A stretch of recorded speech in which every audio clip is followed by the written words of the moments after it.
Однажды, когда мы были на даче, я увидел, как наш кот Гена стоит снаружи на подоконнике и что-то говорит, а дело было в январе на праздничных каникулах. Гену было совсем не слышно, поэтому я открыл окно. Гена тут же впрыгнул в дом и стал тереться об мои ноги.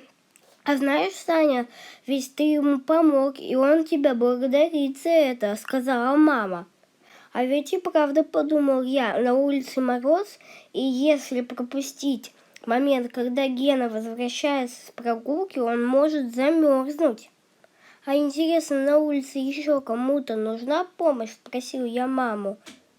Еще как, ответила мама, зимой почти всем животным и птицам не хватает еды, поэтому добрые люди подкармливают их, где семян, крошек насыпают в кормушку.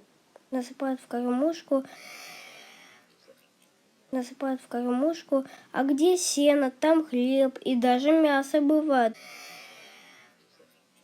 Прикольно. А ведь и правда, подумал я. Взял хлеб и мясо и пошел в лес кормить зверей. Зверей я не встретил, а встретил папу в сарае. Мы с ним вместе накормили птиц семечками. Оказывается, синиц несколько видов, а следов зверей в лесу вообще видимо-невидимо.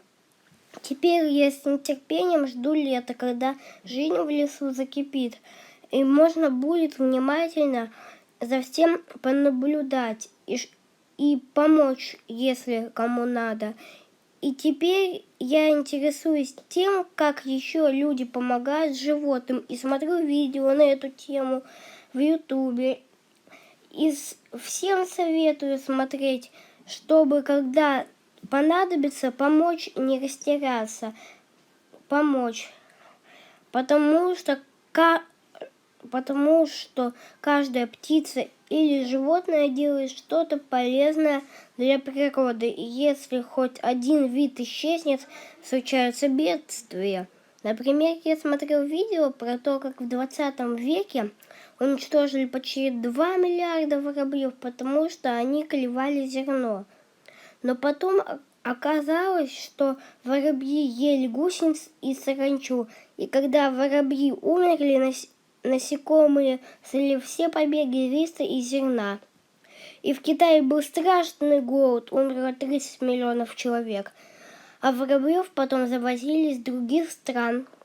Вот как важно помогать всем птицам и животным.